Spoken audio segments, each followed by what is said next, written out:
Admiral Jason Tucker slammed his fist on the console as distress beacons lit up across the display, each one representing a human colony under siege by the ruthless Norcadian Empire. The Galactic Council had promised protection when humanity joined their alliance, but now in humanity's moment of need, that promise rang hollow. "Sir, no response from the Council fleet. We're on our own out here," Tucker's comms officer reported grimly. The bridge crew exchanged tense looks. They all knew what this meant. The Norcadians wouldn't stop until every human settlement was turned to ash. Tucker gritted his teeth. To hell with the Council. He wasn't about to let his people burn while bureaucrats dithered. "Get me a line to Earth Command," he ordered. "I want every warship we've got ready to jump. We'll show these Norcadian bastards what happens when you cross humanity." As humanity's most advanced vessels, outfitted with the latest in weapons and shielding tech, mustered at the rally point, Tucker couldn't shake the uneasy feeling in his gut. Something about this didn't add up. The Council was many things, but allowing the slaughter of an ally, that was low even for them. Tucker pushed those thoughts aside as his fleet transitioned to the Erebus system. What they found there turned his stomach. The colony was in ruins, its cities turned to molten slag by orbital bombardment. Norcadian warships, their cruel, angular silhouettes bristling with guns, hung in space like vultures over a carcass. The human ships wasted no time, tearing into the Norcadian fleet with a fury born of betrayal and desperation. It was a brutal, ugly fight, but in the end, Tucker's forces prevailed. As the last enemy vessel splintered under a barrage of particle beams, a transmission crackled over the comm from the Norcadian flagship. It was a surrender. But as Tucker interrogated the captured Norcadian commander, a ruthless schemer named Deneb, a chill settled in his bones. Deneb spilled everything with a smug grin, relishing the humans' horrified realization. The Galactic Council had sold them out, making a backroom deal with the Norcadians. In exchange for economic favors, the Council had agreed to withdraw its protection from human space, leaving Earth's colonies ripe for conquest. It was a betrayal so vile, so unthinkable, Tucker could barely process it. But one thing was clear in his mind as he rallied his battered fleet. The Council would pay for this treachery, and humanity would never again make the mistake of trusting in the false promises of aliens. It was time for humans to stand on their own. What Tucker couldn't know was that the Norcadians were already regrouping, amassing an armada to snuff out the human resistance once and for all. Fleets of warships, armies of gene-forged monstrosities, all aimed at Earth like a dagger poised to strike. The stage was set for a war that would determine humanity's fate, a desperate struggle against overwhelming odds. As Tucker prepared his forces for the oncoming storm, one question haunted him. In a galaxy that had proven itself so coldly hostile to human life, was survival even possible? Or had the Council's betrayal already sealed mankind's demise? Jason Tucker stood on the bridge of his flagship, the Indomitable, his eyes fixed on the holographic display that showed the massing of human ships. Vessels from every corner of Earth's far-flung colonies and allied worlds flocked to his banner, ready to strike back against the Norcadian betrayers. "This is our moment," Jason addressed his crew, his voice filled with iron determination. "We've been bloodied, but we're not beaten. We'll show the Norcadians and their council puppets what it means to cross humanity." He christened the assembled armada Retribution, a name that would strike fear into the hearts of Earth's enemies. As the fleet set course for Norcadian space, an encrypted message from an unexpected source blinked on Jason's personal display. It was from Deneb, the captured Norcadian commander. The message contained detailed coordinates of a critical Norcadian supply depot, a lifeline for their invasion forces. Jason immediately grasped the opportunity. Cripple that depot, and the Norcadian offensive would grind to a halt, buying precious time for humanity to regroup. "Change of plans," Jason barked to his bridge crew. "We're hitting that depot. Ready a strike team and prep for silent running." As the bulk of the Retribution fleet engaged the Norcadian defenses, drawing their attention, Jason led a hand-picked team of infiltrators aboard a stealth shuttle. They sliced through the depot's hull, storming the corridors in a hail of gunfire. Jason planted explosive charges at key structural points, while his team held off the Norcadian guards. Alarms blared as the Norcadians rallied to protect their precious outpost. Jason and his team fought their way back to the shuttle, dodging blaster fire and shrapnel. They barely managed to clear the blast radius before the charges detonated, setting off a chain reaction that ripped the depot apart from the inside out. From the bridge of the Indomitable, Jason watched as the depot vanished in a blinding flash, the shockwave buffeting the nearby ships. Scattered Norcadian survivors fled, disorganized and leaderless. It was a crippling blow, one that would throw the Norcadian war machine into chaos. Seizing the momentum, Jason pressed the attack, directing the Retribution fleet to target Norcadian shipyards and command centers. The human ships unleashed a relentless bombardment, missiles and energy beams shredding through enemy defenses and shattering critical infrastructure. Amid the chaos of battle, a priority transmission reached the Indomitable's bridge. A mysterious figure known as Ambassador Zorn, leader of a dissident faction within the Galactic Council, had reached out to the human fleet. Zorn pledged to expose the Council's treachery and rally support for Earth's cause. Jason didn't trust the Council, but he recognized the value of Zorn's offer. Perhaps not all of Earth's supposed allies had abandoned them. As the Retribution fleet drove deeper into Norcadian territory, inflicting heavy losses, the enemy finally showed their hand. The Norcadian Emperor Valkorion, infamous for his cruelty and cunning, personally took command of his forces. In a bold challenge, Valkorion dared Jason to face him in a decisive battle near the Maw, a massive black hole whose gravitational forces could tear ships apart. Jason knew it was a trap, a ploy to lure the human fleet to its doom. But he also realized that this might be their best chance to end the war once and for all. If they could defeat Valkorion here, at the heart of his power, the Norcadian Empire would crumble. The Retribution fleet clashed with the Norcadian Armada in a cataclysmic battle, the swirling anomalies of the Maw twisting and distorting the very fabric of space around them. Ships on both sides were ripped apart by the immense tidal forces, consigned to oblivion in the black hole's eternal embrace. At the heart of the maelstrom, the Indomitable traded devastating blows with Valkorion's dreadnought. The two flagships were locked in a brutal duel, turbo lasers and plasma cannons raking across shields and hulls. Jason gritted his teeth as his ship bucked and shuddered under the onslaught, warning lights flashing across the bridge.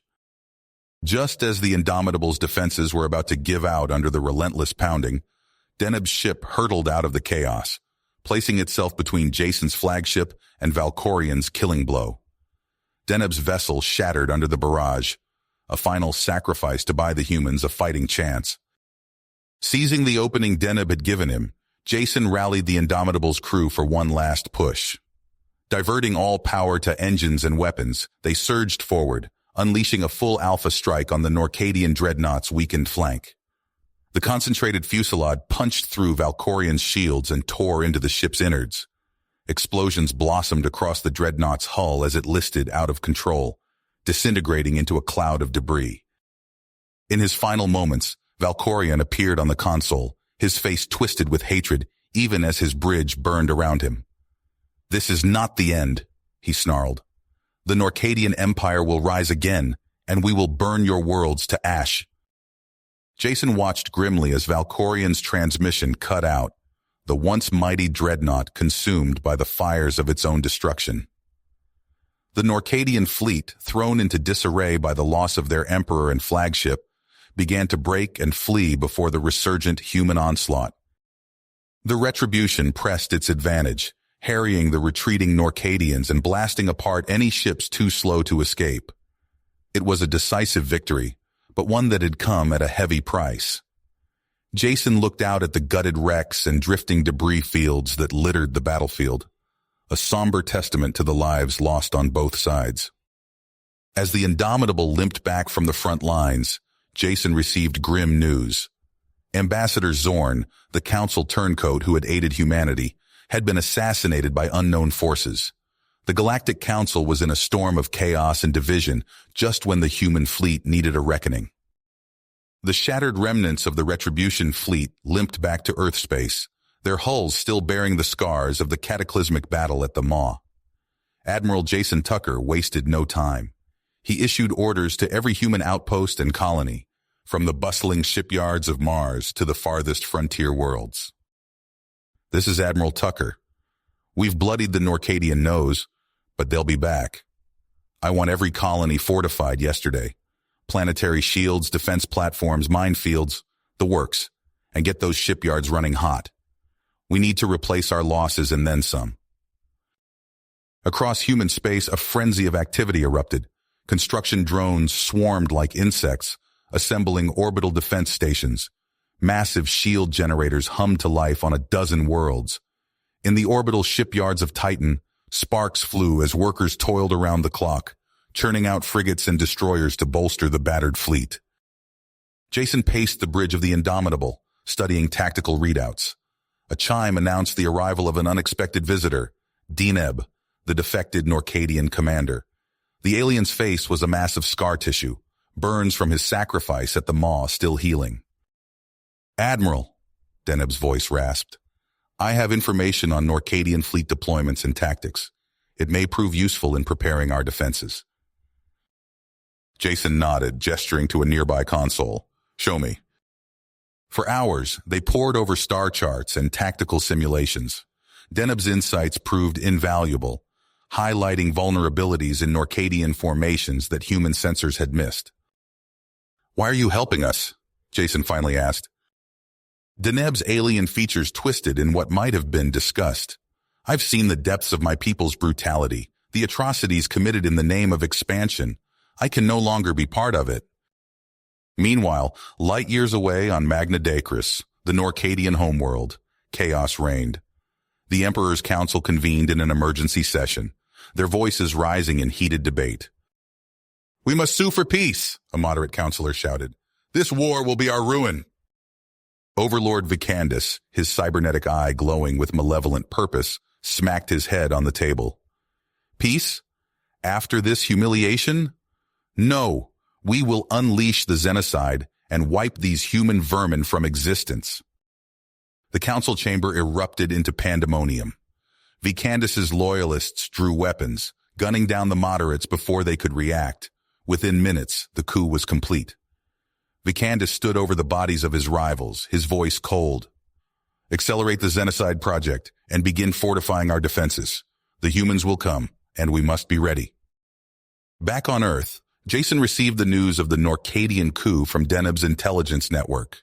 He immediately convened an emergency summit, gathering the best and brightest minds humanity had to offer. "Ladies and gentlemen," Jason addressed the assembled scientists and strategists, "we're facing an existential threat.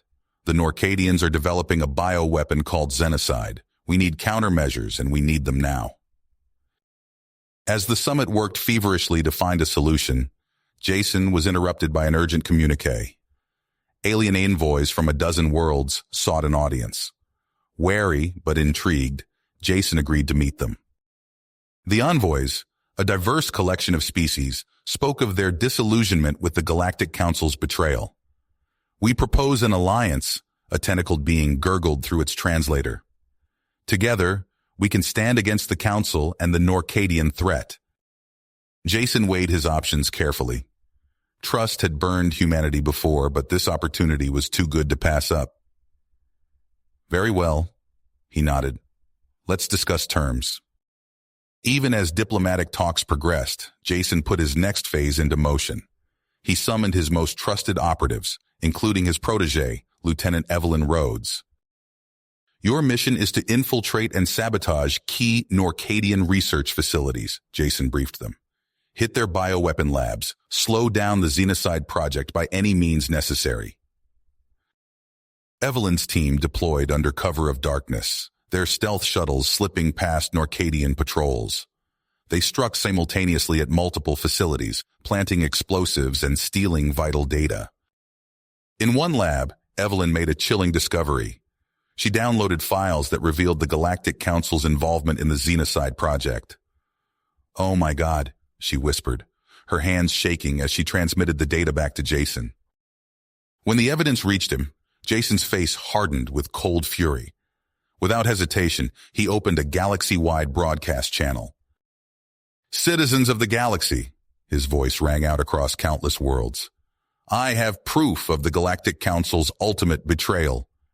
They didn't just abandon us to the Norcadians. They've been complicit in developing a weapon to exterminate us all." The reaction was immediate and explosive. Worlds that had once been staunch Council loyalists erupted in outrage. One by one, they pledged their support to Jason's growing coalition. As the galaxy plunged into upheaval, Jason knew the real battle was just beginning. The Norcadians were wounded but not defeated, and the corrupt Council would not go down without a fight. But for the first time since the war began, a spark of hope flickered in his chest. United. Perhaps they stood a chance after all. Jason's broadcast echoed across countless worlds, igniting a firestorm of outrage. Within hours, his comms channel overflowed with messages from alien leaders, resistance groups, and even defecting Council operatives. The Indomitable's war room buzzed with activity as Jason and his advisors worked tirelessly to forge new alliances. "The Kral Imperium pledges its fleets to your cause, Admiral Tucker," rumbled a hulking reptilian diplomat. "The free worlds of Andromeda stand with Earth," declared another envoy. One by one, oppressed worlds rallied to Jason's banner. The Confederation of Free Worlds took shape, a patchwork alliance united by their hatred of the Council's tyranny. Even as diplomats hammered out treaties, Jason pored over tactical readouts with Deneb.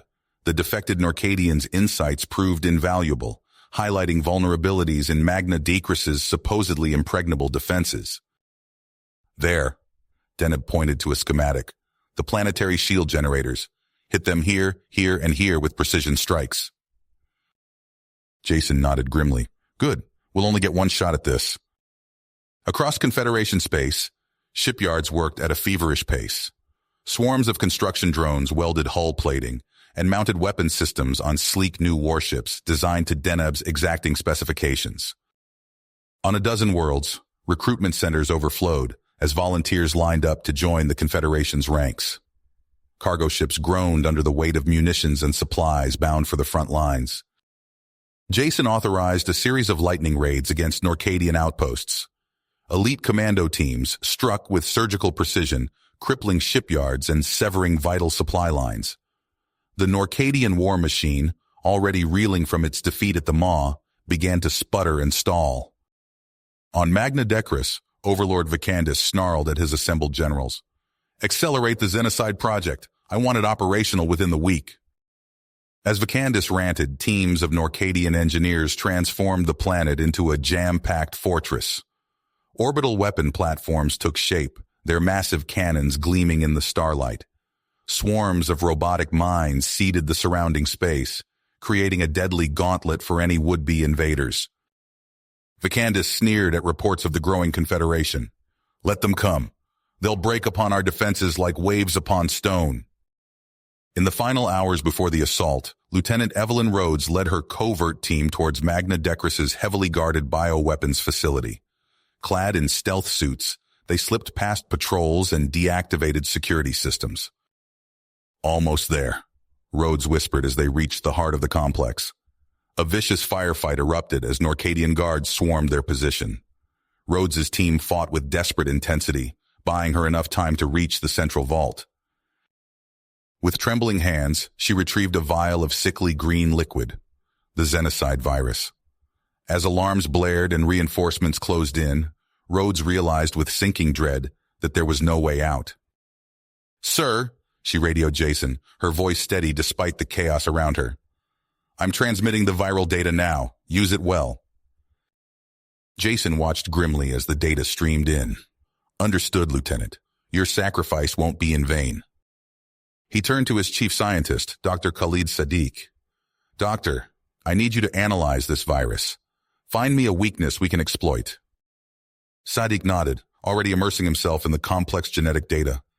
"I'll do my best, Admiral, but it will take time." "Time we don't have," Jason muttered. The vast Confederation armada dropped out of light speed at the edge of the Norcadian system, a sea of metal stretching as far as the eye could see. Jason stood on the Indomitable's bridge, surveying the Titanic fleet arrayed before him. "All ships prepare for combat," he ordered. "Initiate Operation Spearhead." Following Deneb's plan, Jason unleashed a devastating series of precision strikes against Magna D. Cruce's orbital defenses. Confederation ships darted through gaps in the planetary shield, pummeling key targets with pinpoint accuracy. As the space battle raged, dropships full of elite Confederation Marines punched through the weakened defenses. They streaked towards the surface, racing against time to secure the bioweapons facility. In the chaos of the assault, Rhodes and her surviving team members found themselves trapped in a sealed chamber with Overlord Vicandis himself. The Norcadian leader howled with rage as he realized he'd been outmaneuvered. With her last reserves of strength, Rhodes activated the room's blast doors, sealing Vicandis inside. She managed one final transmission to Jason before succumbing to her wounds. "Sir, Vicandis, contained, but the virus, it's already in the dispersal system. You have hours at most." Jason clenched his fists, the weight of billions of lives suddenly pressing down upon him. The true test of the Confederation had begun. Jason Tucker gripped the arms of his command chair, his squeezing hard as he watched the tactical display. The Confederation fleet swarmed around Magna Decris, their weapons blazing against the planet's defenses. "All ships commence Operation Spearhead," he ordered, his voice steady despite the tension coiling in his gut. On the planet's surface, Commander Zara Balask crouched behind a twisted piece of wreckage, plasma rounds sizzling overhead. She tapped her comm unit. "Alpha and Beta squads, push forward. Draw their fire away from the south entrance." Her troops surged forward, their battle cries echoing across the scorched landscape. Norcadian defenders poured from the bioweapons facility, taking the bait. Meanwhile, Deneb led his strike team through a narrow maintenance shaft, the stale air thick with tension.